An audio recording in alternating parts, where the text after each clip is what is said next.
Hello, everybody, and welcome back to another episode of the Bobby Valentine Sports Show. I'm your host, Frank Rampant. Week 11 of the NFL season is in the books, and let's dive into this week's weekly episode. So, we'll start off with the weekly recap and the stat of the week. Got a few interesting ones for you this time. Let's start with the Detroit Lions. This was the fourth game this season that the Detroit Lions had more touchdown passes than incompletions in the game. 4 times this season with more touchdowns than incompletions in a game. Most by any team since 1933. And how many passes do you think they were throwing in 1933? Maybe 5, if that, a game? Jared Goff throwing 28, 30 passes a game. Perfect games, 4 touchdown passes, less incompletions than touchdown passes. Unbelievable. They had 7 touchdowns on Sunday and only 6 incompletions. Just unbelievable. So I guess it wasn't touchdown passes, it was touchdowns in general. Another one, rookie quarterback showing out. Wow, that was gross. Spit all over my computer right there. Ew. Jones. So, rookie quarterback showing out, one in Washington. He actually took a loss against the Philadelphia Eagles on Thursday night. And the other one in Denver, picking up a win against Atlanta on Sunday. So, Bo Nix and Jaden Daniels, the first time that multiple rookie starting quarterbacks are over 500 through Week 11 since 2012. The last 2 quarterbacks to do that as rookies were Andrew Luck and Russell Wilson back in 2012. So 12-year gap between that. Pretty cool stuff. And there are 6 teams in the NFL right now that have a 600 winning percentage or higher. The Lions, the Chiefs, the Bills, the Eagles, the Steelers, and the Vikings. That is tied for the most teams above 600 through Week 11 since the 1970 NFL-AFL merger. It ties 1999 and 2019. And so now to the play of the week. This one brings us out to Orchard Park, New York, up near Buffalo. Great game we saw this weekend between the Buffalo Bills and the Kansas City Chiefs. The new rivalry, the new Brady-Manning rivalry. Allen and Mahomes. So late in the fourth quarter, we're going to jump to here. Bills leading 23-21, just on the plus side of the 2-minute warning. 2:27 to go. Up by 2, 4th and 2, just outside the 25-yard line. So instead of taking a field goal attempt from Tyler Bass, Sean McDermott decides to leave Josh Allen and the offense on there and go for the 4th and 2. Don't want to give Mahomes a chance, only down by 6 to take the lead with a touchdown.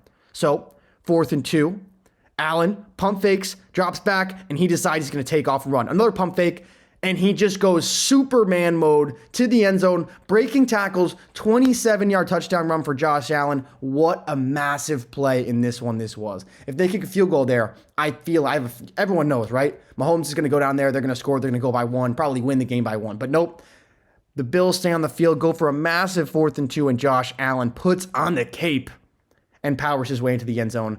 Huge play for the Bills, and that was really the play that decided the game. The Bills ended up hanging on and winning that game 30-21, picking off Mahomes for the second time late in the game, and the Bills beat them again. 4th consecutive time the Bills have beat the Chiefs in the regular season.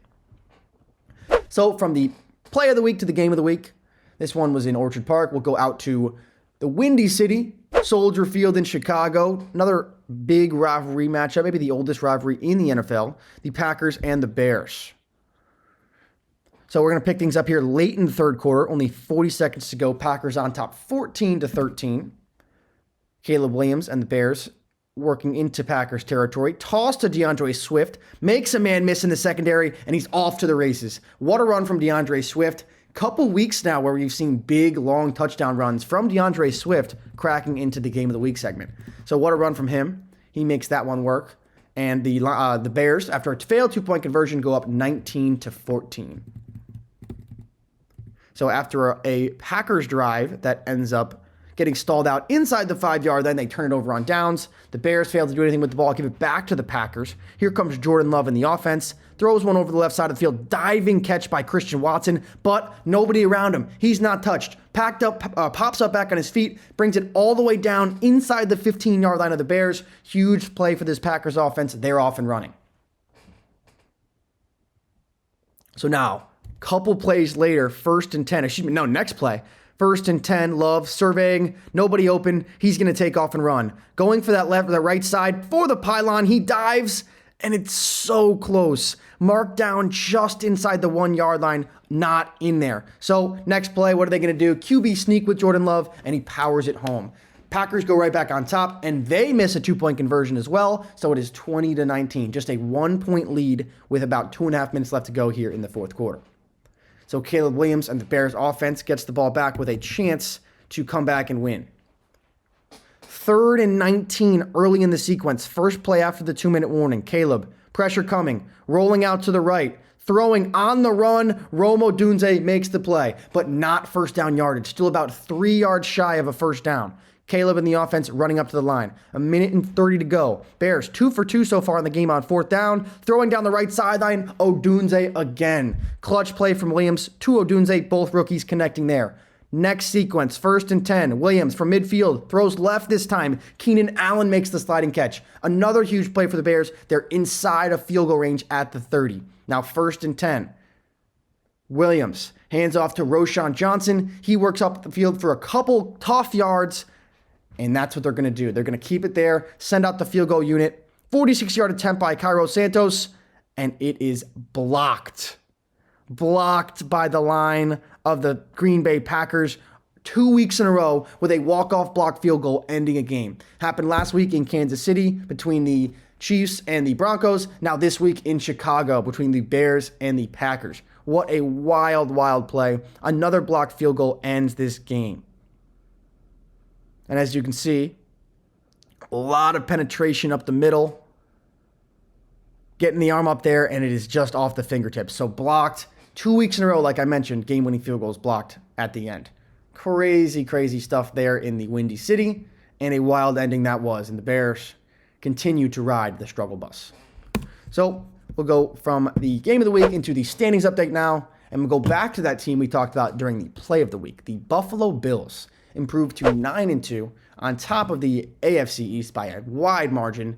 They beat the Chiefs 30-21. 9-2 was their best start since 1992. And this is only the 5th time that there were a game between teams with 8 or more wins in week 11 or earlier since the 1970 merger. Just the 5th game ever. And the home team has now won all 5. Josh Allen went 27 for 40 in this game, 262 yards, a touchdown and a pick. Also had 12 carries for 55 yards and that rushing touchdown we saw for the play of the week. Second straight game with 25 passing yards and 250 passing yards and 50 rushing yards for Josh Allen. It was his 15th game with these stats, are the most in NFL history. It was his 30th career game, leading the Bills in passing yards and rushing yards. 5th win versus Mahomes for Josh Allen. That's the most by any quarterback. And they scored almost 30 points a game during the 6-game winning streak, 29.7. 5 straight games scoring at least 30 points for the 3rd time in franchise history. They've done it 8 total times this year. They've won 9 games. They've scored 30 points 8 times. And 4 straight years they beat the Chiefs in the regular season. So this Bills offense looks very, very formidable if they can keep going throughout the season. I guess that win really opened up the AFC home field advantage. It's not just the Chiefs to lose, or I guess it still is, but Bills have a better chance now, only 1 game behind them. The Dolphins, they beat my Raiders 34-19 to improve to 4-6. But look at that gap in between these in this division. The Bills are 9-2. Second place, 4-6. So this division could be wrapped up in like 2 weeks. Jonnu Smith, veteran tight end for Miami, had a great day. 6 receptions, 101 yards, and 2 touchdowns. First ever Dolphins tight end to have over 100 receiving yards and 2 touchdowns in a game. Of course, against the Raiders, we just continue to be the get-right team that makes everyone else better. The Jets lose to the Indianapolis Colts 28-27. Man, another heartbreaker for the Jets, and they're done. They got their 8th loss of the season. 3-8 they are now. Rodgers only went 22 for 29, 184 yards and 2 touchdowns. They didn't get a first down until I think there were 2 minutes left in the first half. Breece Hall had a good day. He ended up scoring 2 touchdowns, but man, this team is just brutal. The Patriots also 3-8. Not sure why they're below the Jets because they beat them. With the Rams, they lose to the Rams. The Patriots did 28-22. Drake May looked very good in this game. Made a couple off-balance, strong throws into tight windows that looked very promising. Did throw a pick at the end that was a costly one that ended the game. But do the Patriots really want to win right now? Probably not.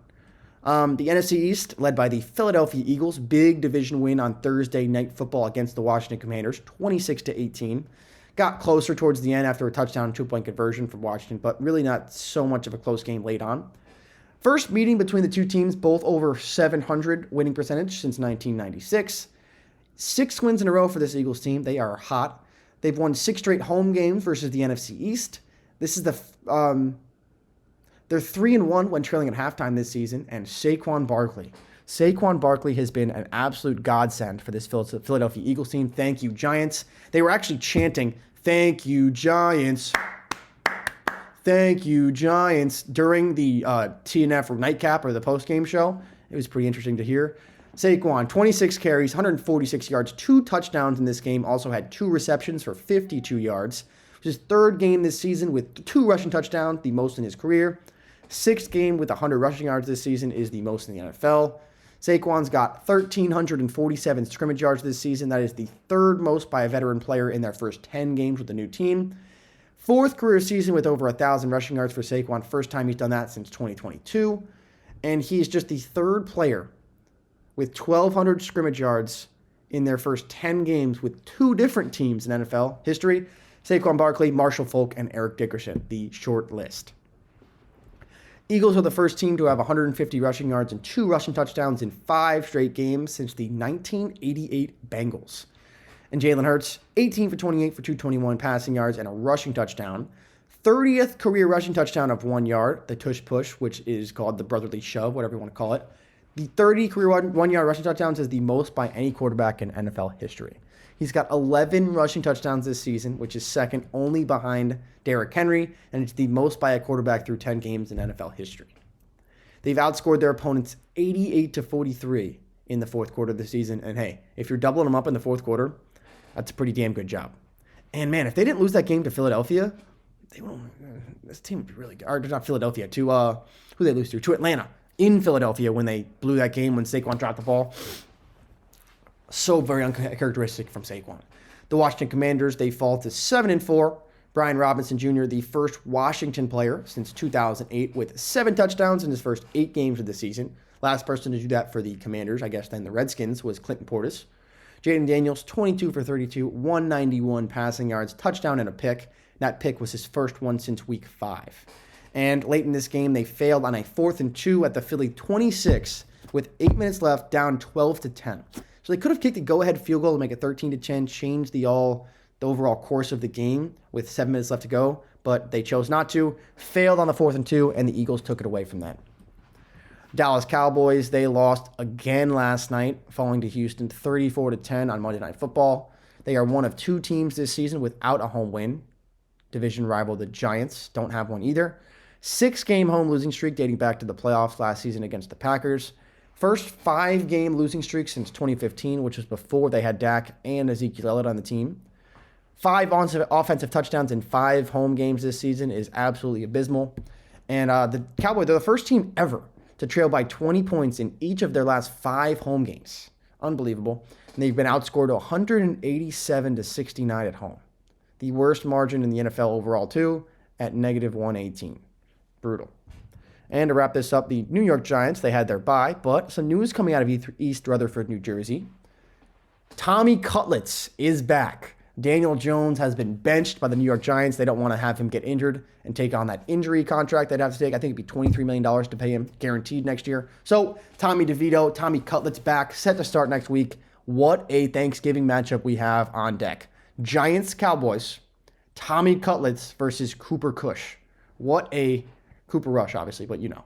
Wow, what a matchup that is. And I cannot wait to see Tommy Cutlets' agent, Sean Stellato, on the sideline. His family, the tailgates, the DeVito family tailgates, the top hat of Sean's. Oh, I just can't wait for that. That's going to be the best part of the Giants season.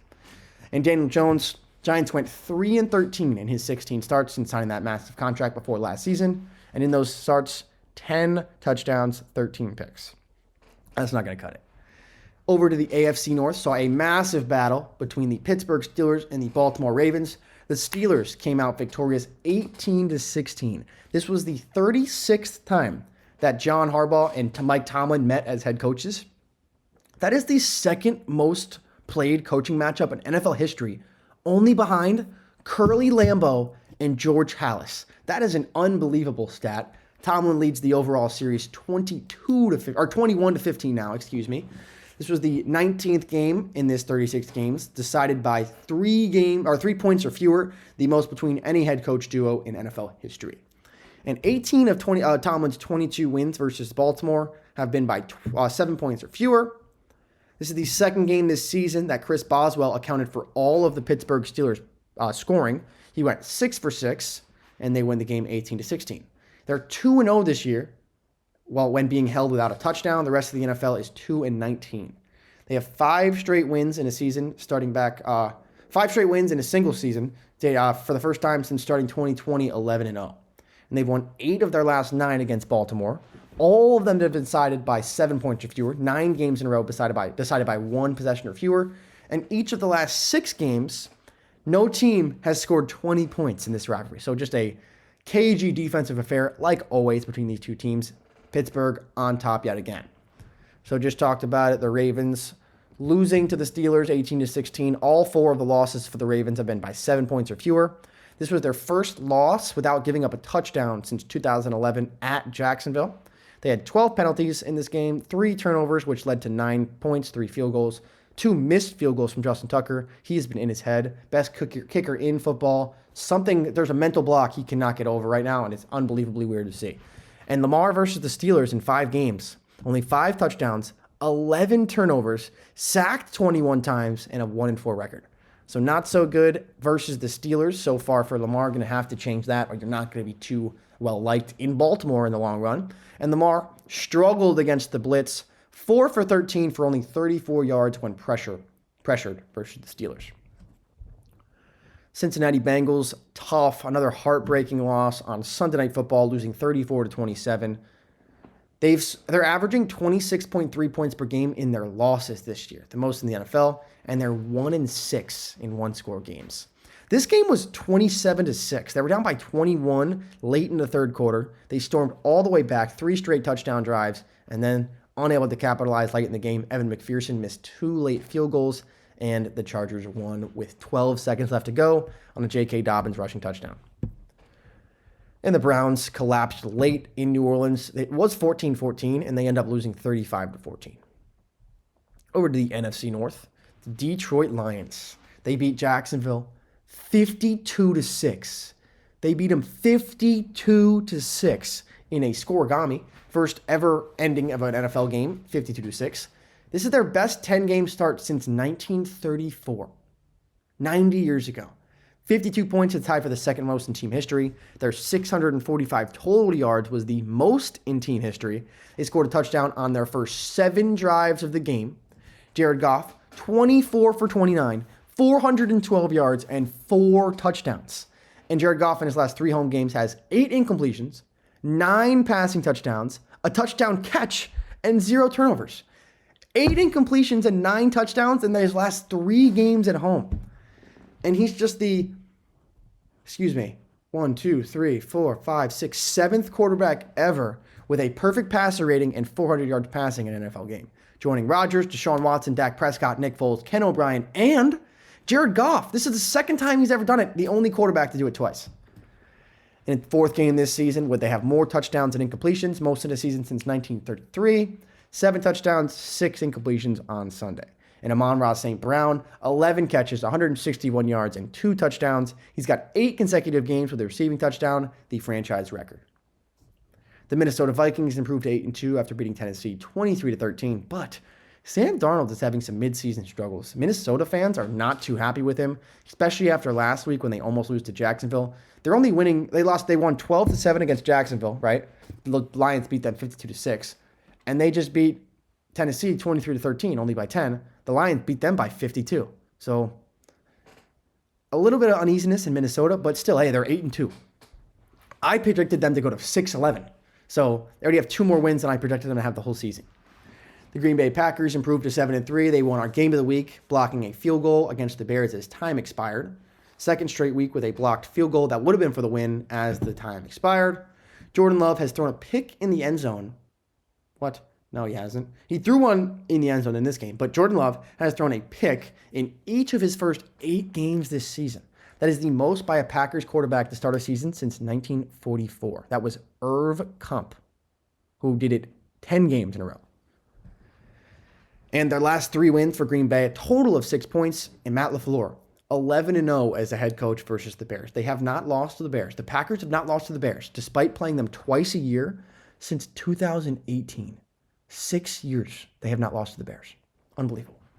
Speaking of the Bears, they fall to 4-6, and ever since that Hail Mary from the Washington Commanders, they have fallen off a cliff.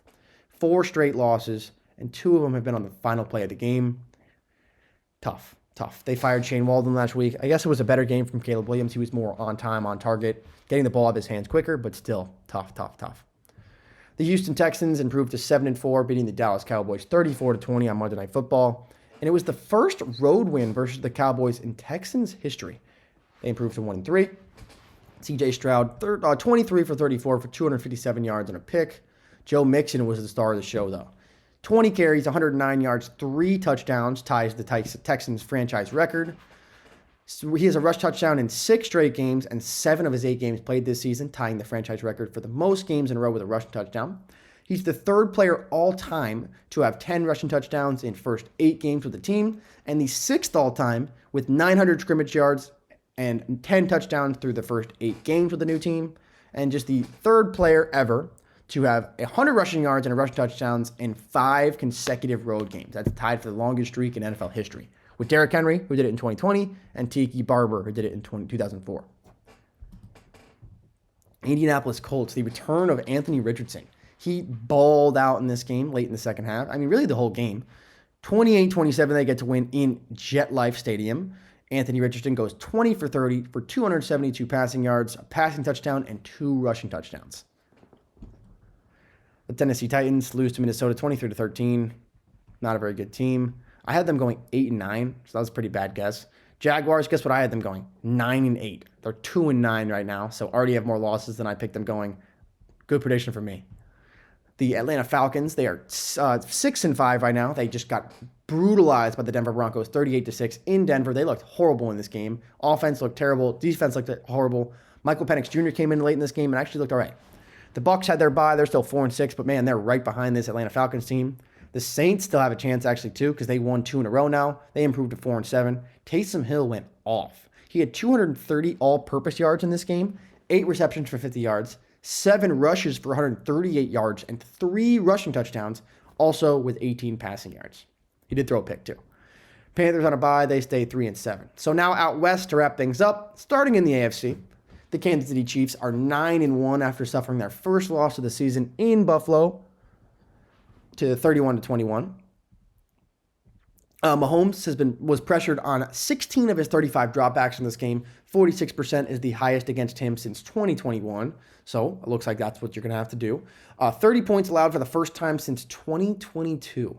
Didn't give up a 30-point game all of last season and still through 9 games this year. And they scored fewer than 30 points in 9 of their 10 games this season. They're 1-4 against the Bills in the regular season. They've lost 4 straight, like I mentioned earlier, but they're 3-0 in the postseason when it really counts. Snaps their 15-game win streak, including the postseason. The Buffalo Bills are the first team to score 2 touchdowns in the fourth quarter against the Bills. Kansas City allowed a total of 5 touchdowns in the fourth quarter during their 9-0 start, and it snapped a 42-game streak of allowing 1 or fewer touchdowns in the fourth quarter. Huge win for the Los Angeles Chargers on Sunday Night Football to improve to 7-3. They beat Cincinnati 34-27, 10th straight game allowing 7 or fewer points in the first half, which is the longest streak in the NFL since 2001, when the Browns did it in 10 consecutive games.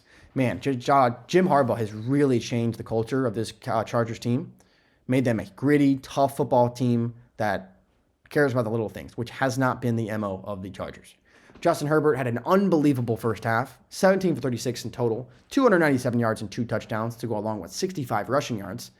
He's got 246 pass attempts without a pick and 8 straight games. Both of those are the longest streak in team history. Ladd McConkey had his best game as a pro, 6 receptions for 123 yards with 2 massive plays on the last drive of this game to get them into field goal range. Didn't need the field goal, though, because J.K. Dobbins took one in with 12 seconds left. 123 yards is the most by a Chargers rookie since Keenan Allen in 2013. Chargers are 4-1 at home this season, and they have 4 wins in a row. So maybe the LA non-home field advantage has changed a little bit now that they're a good team, but we'll see. The Broncos improved to 6-5, sitting in that last spot in the AFC wildcard picture. They killed Atlanta 38-6. Bo Nix had a great game. He's been so much better since week 4.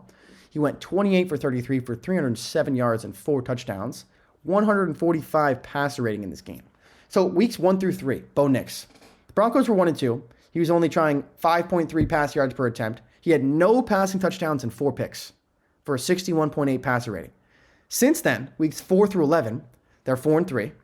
More yards per attempt, 6.7. 13 passing touchdowns to only 2 picks and a passer rating of over 100. Bo Nix joined Peyton Manning as the only Broncos quarterbacks with multiple games of 3 passing touchdowns and 75% completion percentage in a season, and 4 passing touchdowns ties the Broncos' single-game rookie record. He's the first rookie with 300 passing yards and 4 passing touchdowns with an 80% completion percentage in a game ever. And he's the fourth game with 70% completion percentage, 2 passing touchdowns and no touchdowns, tied for the most by rookie in the common draft era with Dak Prescott in 2016. Interesting stat here. The Denver Broncos are 4-0 versus the NFC South this season and 2-5 versus all others. Interesting, though, the NFC South, that's Sean Payton's old division.